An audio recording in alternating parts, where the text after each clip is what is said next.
अस्सलाम वालेकुम। आज हम जिस सिलसिले में बात करेंगे वो है प्रोक्रिएशनल एथिक। प्रोक्रिएशन एथिक यानी पैदाइश के अखलाकियात। लेकिन उससे पहले मैं ये कहना चाहूँगा कि जो हमारा चैनल है आप इसको सब्सक्राइब ज़रूर करें ताकि आपको इस तरीके की मालूमात आपको मिलती रहें और ज़्यादा से ज़्यादा आपके साथ ये मालूमात शेयर हो सकें। बाकी ये कि प्रोक्रिएशनल एथिक यानी पैदाइश के अखलाकियात के बारे में हम बात करेंगे, तो उससे में हम कुछ चीज़ें जिक्र करेंगे ताकि हम आगे बढ़ सकें। जिसमें पहली चीज़ जो है वो है रिस्क इम्पोजिशन करना। पहले तो ये जान लेते कि रिस्क इम्पोजिशन करना मतलब हमने ख़तरे को लागू करना है कि ख़तरे का तयन करना है कि किसकी तरफ किया जाए।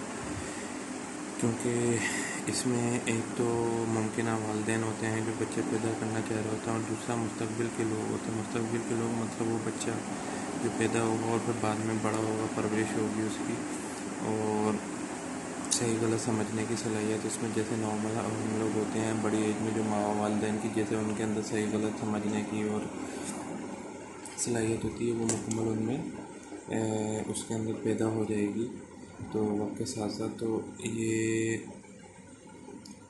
इनके बीच में हमें तयन करना है कि रिस्क किस पे ऊपर रखा जाए, किसके तरफ तयन किया जाए और किस पे लागू किया जाए। तो पहली चीज़ तो ये। दूसरी चीज़ ये होती है कि हम लोगों को इसमें देखना प्रोक्रिएटिव कॉन्फ्लिक्ट, क्योंकि दो पार्टीज़ हैं, तो मुमकिन वालिदैन हैं और दूसरा मुस्तकबिल के लोग हैं। मुस्तकबिल के लोग मतलब वो बच्चा जो बड़ा होगा और फिर उसके अंदर सलाहियत होगी कि वो फैसला कर सके कि क्या मामला सही है क्या गलत है अपने मुतालिक, तो फैसला ले सके। तो वालिदैन की तो ख्वाहिश ये होती है कि जिनको बच्चा पैदा करना होता है तो वो बोलते हैं कि भाई हमने बच्चा पैदा करना है, और वो हर को मतलब उनकी ख्वाहिश है, बेशक जैसी भी हाल है उन्होंने बच्चा पैदा करना है। लेकिन जो बच्चा जो मुस्तकबिल का लोग हैं जिन्होंने पैदा होना होता है, जैसे हम हैं जैसे, तो उनकी ख्वाहिश ये होती है कि वो एक मतलब ऐसी कंडीशन में पैदा हों जो कंडीशन साजगार हो उनके लिए। मिसाल के तौर पे अगर जैसे मुझसे पूछा जाएगा अगर आप दोबारा पैदा होना चाहेंगे तो आप किस कैसी, अगर मुझसे बोला जाए कि आपको दो ऑप्शन देते हैं कि आपने गुर्बत में पैदा होना है या फिर आपने ऐसी जगह पैदा होना है जहाँ पे गुर्बत नहीं हो, तो ज़ाहिर सी बात है मैं ऐसी जगह पैदा होना चाहूँगा जहाँ पे गुर्बत नहीं हो। तो या फिर आप ऐसे बोल सकते हैं कि भाई आपने एक महज़िब माशरे में पैदा होना है या फिर आपने गैर महज़िब माशरे में पैदा होना है, तो फिर मैं यही बोलूँगा कि मैं महज़िब माशरे में पैदा होना चाहता हूँ अगर मुझे ये ऑप्शन मिले। तो वैसे वो बच्चे जो मुस्तकबिल का लोग होता है तो उनके और जो वालिदैन हैं तो उनके बीच में ये आप समझें कि प्रोक्रिएटिव कॉन्फ्लिक्ट होता है। अब ये इशू किस तरीके से रिजॉल्व किया जाए। ये इशू रिजॉल्व करने के लिए हमें कुछ प्रिंसिपल्स ऑफ प्रोक्रिएटिव रिस्पॉन्सिबिलिटी को फॉलो करना पड़ता है। क्योंकि हम देखते हैं जब हम एक माशरे में रह रहे होते हैं तो हम उस माशरे में कुछ प्रिंसिपल्स होते हैं कि किस तरीके से रहना है, क्या मामला किस तरीके से करना है, हम कुछ प्रिंसिपल बना लेते हैं और उसको फॉलो कर रहे होते हैं। तो वैसे इसमें भी हम कुछ प्रिंसिपल बनाएंगे जो प्रिंसिपल्स ऑफ प्रोक्रिएटिव रिस्पॉन्सिबिलिटी यानी पैदावारी जिम्मेदारी के असूल होंगे, जिनके तहत तयन किया जाएगा ये जो मसला जो प्रोक्रिएटिव कॉन्फ्लिक्ट का और रिस्क इम्पोजिशन का जो मुमकिन वालिदैन और मुस्तकबिल के लोगों के दरमियान। अब इसमें दो जो चीज़ें हैं वो हैं जिन पे ये मतलब ये हम जिस जो प्रिंसिपल जिनसे तयन होता है वो एक तो है, ये एक प्रिंसिपल है मोटिवेशन रिस्ट्रिक्शन का और दूसरा प्रोक्रिएटिव बैलेंस का, यानी हौसला अफजाई की पाबंदी और पैदावारी तवाज़ुन। और इसी के ज़रिए फिर हम बाकी मामला आगे देखेंगे। बाकी सवाल जो एक नॉर्मल बंदे के जहन में आते हैं तो ये वो चीज़ों को किस तरीके से हमारी मदद करेंगे बाकी चीज़ों को समझने में इस चीज़ के लिए। तो पहले तो हम उनको समझ लेते हैं कि जो मोटिवेशन रिस्ट्रिक्शन है उसका मतलब आप इस तरीके से ले सकते हैं कि हौसला अफजाई की हमने पाबंदी करनी, मतलब हौसला अफजाई को रिस्ट्रिक्ट करना। हौसला अफजाई मतलब बच्चा पैदा करने की जो हौसला अफजाई है मोटिवेशन है उसको हमने रिस्ट्रिक्ट करना है, और वो सिर्फ़ और सिर्फ इस चीज़ पर रिस्ट्रिक्ट होना चाहिए कि बच्चा पैदा करने का मकसद ये है कि हमने बच्चा पैदा करना है उसको प्यार करना है, उसकी नशोनुमा करनी है और उसकी अच्छी परवरिश, उसको नर्चर करना है हमें सही। इसके अलावा कुछ नहीं होना चाहिए। लोग बहुत सारे ये बोलेंगे कि इसके अलावा और हो भी क्या सकती है, इसके अलावा तो मोटिवेशन माँ बाप के दिमाग में ही होता है, लेकिन ज़रूरी नहीं। अगर देखा जाए, जैसे हम लोग देख रहे होते हैं सड़कों पे जा रहे होते हैं, ऐसे हैं छोटी बच्चे जो भीख मांग रहे होते हैं, जिनके माँ बाप भी भीख मांग रहे होते हैं, छोटे बच्चे भी भीख मांग रहे होते हैं। तो वहाँ पे उनकी जो जिस तरीके से परवरिश होनी चाहिए, जो प्यार मिलना चाहिए, उन्हें नहीं मिल रहा होता है। या फिर बहुत सारे लोग इस मकसद के लिए पैदा कर रहे होते हैं कि उन्होंने अपनी नस्ल आगे बढ़ानी होती है, मतलब अपने बाद किसी को छोड़ के जाना होता है। और इस तरीके के मामलात होते हैं कि भाई हमारे जो है हमारे मामलात को कौन आगे लेके चलेगा, हमारा नाम कौन आगे लेके चलेगा, या कारोबार है तो हमारे कारोबार को आगे कौन संभालेगा, हमारा बच्चा इस तरीके से। तो ऐसे मामला में फिर हम देखते हैं कि बहुत सारे ऐसे घरों में भी बच्चों को फिर माँ बाप का जो प्यार है, मोहब्बत, वो नहीं मिल पा रही होती। माँ बाप साथ में रह रहे होते हैं लेकिन उनको मोहब्बत प्यार नहीं मिल पा रहा होता। तो रिस्ट्रिक्शन सिर्फ मतलब इस वजह से हमें जो मोटिवेशनल रिस्ट्रिक्शन करनी है कि इसकी जो हौसला अफजाई करनी है, वो उसको रिस्ट्रिक्ट करना है सिर्फ और सिर्फ एक मकसद के लिए, बच्चा जो पैदा करना है उसको हमने प्यार करना है और उसका हमने नशोनुमा करना है और उसकी अच्छे से अच्छी हमें परवरिश करनी है। दूसरी चीज़ जो है वो प्रोक्रिएटिव बैलेंस है, जिसमें हम बोलते हैं कि पैदावारी तवाज़ुन। अब इसमें इसमें ये है कि हमने जो बच्चा पैदा करना है तो हम उसको जिस कंडीशन में दुनिया में ला रहे हैं, जिस हालत में या जिस माशरे में और जिस वक्त उसको हम कंडीशन में ला रहे हैं, तो वो कंडीशन, जिस कंडीशन में हम उसको दुनिया में ला रहे हैं, वो कंडीशन हमने अपने ऊपर रखनी है कि क्या मैं इस कंडीशन में दुनिया में आना चाहता था। जैसे मैंने अभी शुरू में जिक्र किया था कि अगर मुझसे पूछा जाए कि आप दोबारा पैदा आपको आप होंगे तो आप किस हालत में पैदा होना चाहें, मैं ये चाहूँगा कि मैं गुर्बत में पैदा ना हूँ। तो या फिर मिसाल के तौर पे कि वालदेन को कोई, मैं अगर मुझसे कोई पूछा जाए कि भाई आप सेहतमंद पैदा होना चाह रहे हैं जिस्मानी या ज़हनी तौर पे, तो मैं यही चाहूँगा बिल्कुल, अगर मैं पैदा हूँ तो मैं जिस्मानी और ज़हनी तौर पर सेहतमंद हूँ, ना कि मुझे कोई जिस्मानी या ज़हनी बीमारी हो। तो इस वजह से हमने ये जो प्रोक्रिएटिव बैलेंस है वो वहाँ पे इस्तेमाल होता है। अब हम इसके लिए बाकी सवाल करते हैं, मतलब आप समझ रहे होंगे कि प्रोक्रिएटिव बैलेंस ये है कि हम जिस हालत में, जिस कंडीशन में बच्चे को इस दुनिया में ला रहे हैं, तो क्या उस कंडीशन में हम दुनिया में आना चाहते हैं, तो हम अपने ऊपर रखते हुए हमें फैसला करना होगा। अब इसमें जो पहला सवाल आता है, जैसे बहुत सारे सवाल होते हैं इसमें कि ये चीज़ों को कैसे इम्प्लीमेंट नॉर्मल चीज़ों में हो सकता है, जैसे अबॉर्शन की इजाज़त और उसकी जो अवेलेबिलिटी है, और एडॉप्शन के ऊपर किस तरीके से इसका असरअंदाज हो सकता है। तो इसके लिहाज से अगर हम देखा जाए तो प्रोक्रिएटिव बैलेंस का इस्तेमाल करते हुए, क्योंकि जैसा हमने बोला था कि हमें जो बच्चे को हम दुनिया में ला रहे हैं कि हम उस कंडीशन में दुनिया में आना चाहेंगे, तो अबॉर्शन की जो इजाज़त है वो उस चीज़ से मिलती है कि मिसाल के तौर पे एक ऐसा बच्चा जिसका हमें पता चल गया कि ये जो पैदा होगा इसमें ये मसला होगा या ये इस तरीके से है, इसमें कुछ खामी है, जिस्मानी मसला है, तो ये नामुकम्मल पैदा होगा इस तरीके से, तो हम, क्योंकि उस कंडीशन में हम खुद कभी पैदा नहीं होना चाहेंगे, हम एक मुकम्मल इंसान के तौर पर, सेहतमंद इंसान के तौर पर पैदा होना चाहेंगे। तो अबॉर्शन की इस वजह से प्रोक्रिएटिव बैलेंस के असूल के तहत इजाज़त दी जाती है। और अगर अडॉप्शन के मामला में देखा जाए तो अडॉप्शन के मामला में भी मोटिवेशनल रिस्ट्रिक्शन को इस्तेमाल करते हुए उसकी भी, उसको ज़्यादा मतलब उसको तक़वियत दी जाती है बच्चा पैदा करने के मुकाबले में। क्यों? क्योंकि उसमें आप देखें, एक तो क्योंकि मोटिवेशनल रिस्ट्रिक्शन में हमने बात की थी कि सिर्फ एक और से एक चीज़ होनी चाहिए कि बच्चे को हमने प्यार करना है, उसकी परवरिश करनी है। तो मोटिवेशनल रिस्ट्रिक्शन के ज़रिए कि एक बच्चे जो वैसे ही पहले दुनिया में है और जिसका मतलब जिसको वो प्यार और जिसको वो नशोनुमा या उसको वो परवरिश नहीं मिल पा रही, जिसमें वो आगे चल के एक अच्छे इंसान और माशरे में का एक बाख्ता शहरी बन पाए, और अपना कुछ किरदार एक माशरे में अदा कर सके, एक पॉजिटिव किरदार अदा कर सके, तो वो अगर एक ऐसा बच्चा ऑलरेडी है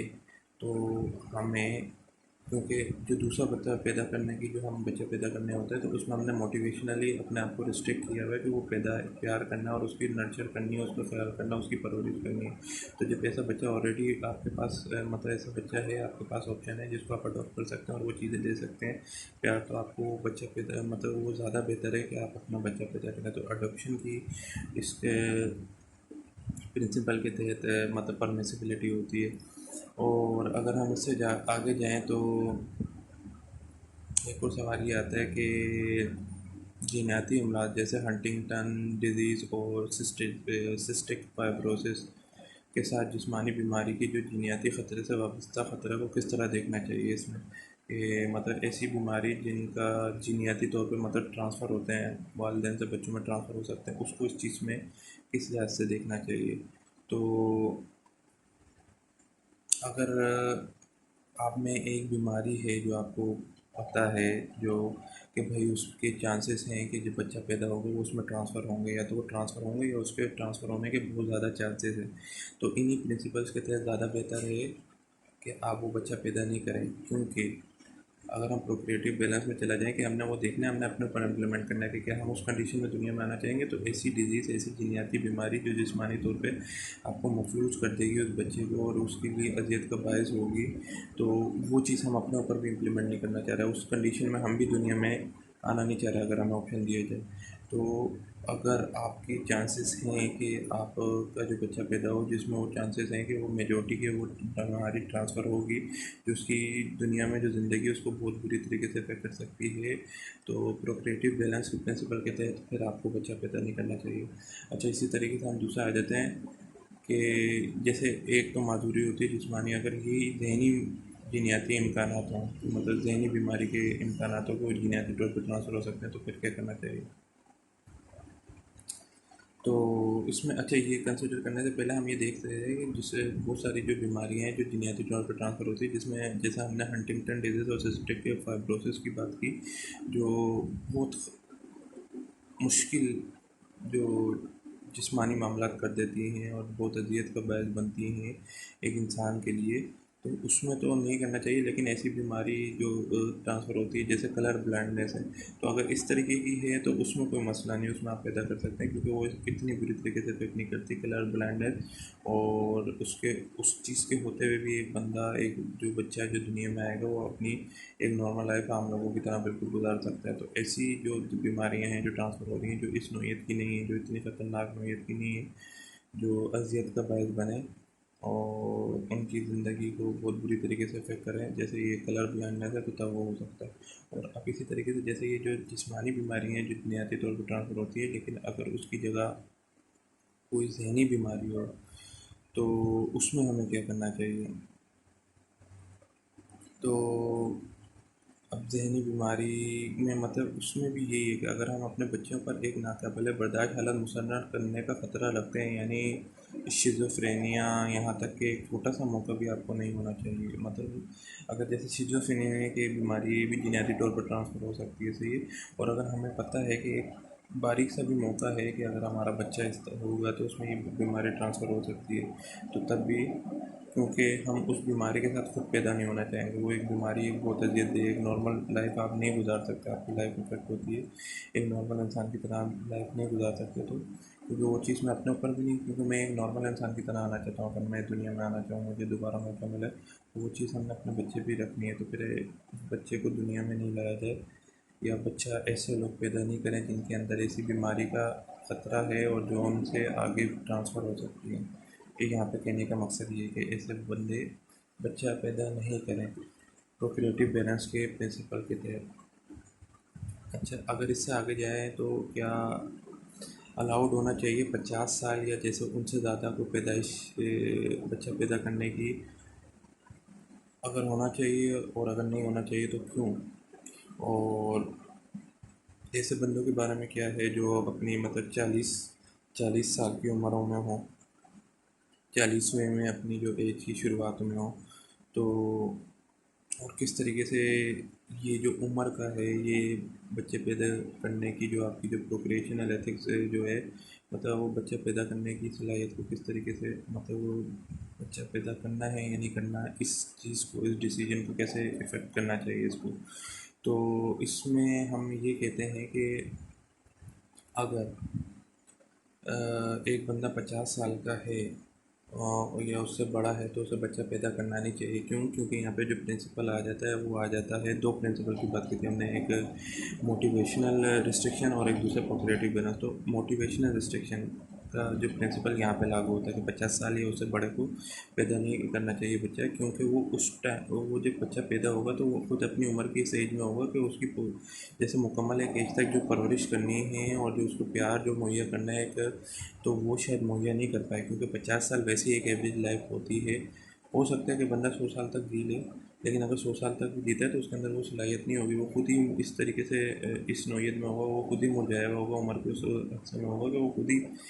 अपने आप को ही संभालना उसके लिए मुश्किल हो रहा होगा। और दूसरा ये भी हो सकता है कि एक नॉर्मल लाइफ स्टाइल जो एक नॉर्मल जो लाइफ एज है हमारी, वो 50 या 60 तक होती है। तो एक बच्चा जो है जिसको 18 या 20 साल तक एक नॉर्मल अपने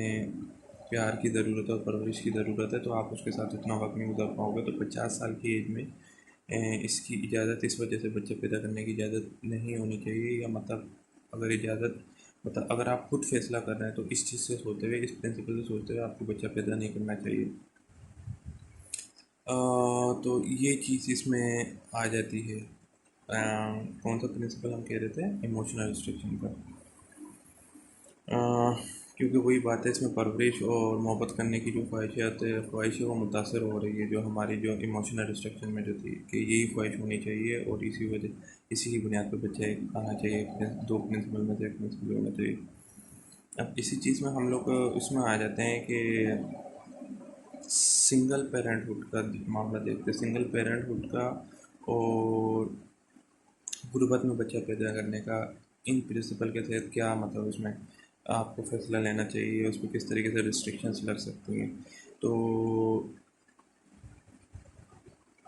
अगर एक जो सिंगल पेरेंट है जो सिंगल ही एक बच्चे को पैदा कर रहा है, जैसे एक वालिद है वो बच्चे को संभाल रहा है, और ये सिर्फ एक औरत है, लेडीज़ हैं या जो हैं माँ वालदा हैं जो बच्चे को संभाल रही हैं, और मतलब इसमें सिंगल पेरेंटहुड इस वजह से भी हो सकती है कि तलाक भी हो सकती है, या जो स्पाउस हैं उनका इंतकाल भी हो सकता है, तो वो सिंगल हो गए इसी वजह से। तो उसमें बच्चे करने का फैसला करना सिंगल पेरेंटहुड में, उसमें ये किस तरीके से इम्पेक्ट हो रहा होता है। तो मतलब ऐसा भी, अब जाहिर सी बात है कि आपका जो आप सिंगल तो तब नहीं होंगे जब आपका बच्चा जब पूरा होगा, या जब बच्चा जो आपका अमल ठहरता है, तो उस टाइम पे तो सिंगल नहीं होगा, लेकिन ऐसा हो सकता है कि जैसे मिसाल के तौर पे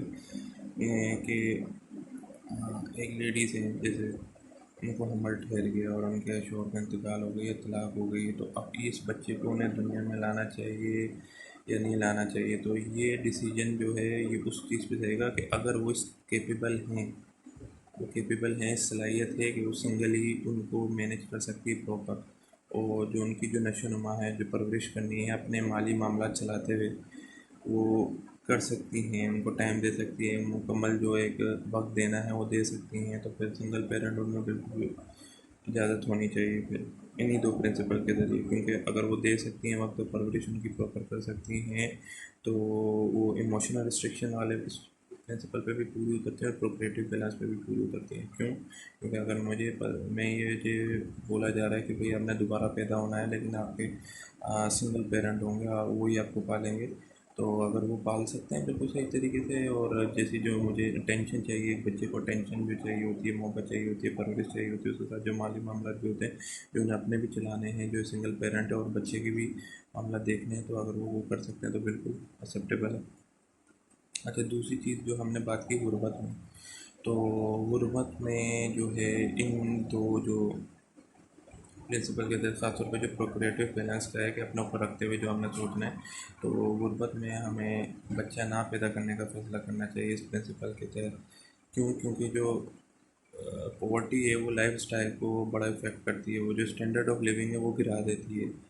कि जब मैं खुद गुर्बत में हूँ और मैं अपने आप को संभाल नहीं सकता, तो मेरा जो बच्चा है जो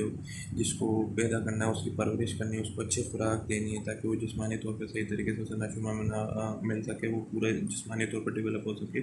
उसको मुझे तालीम देनी है ताकि वो माशरे का एक अच्छा फ़र्द बन सके और अपने लिए कुछ आगे जाके कर सके।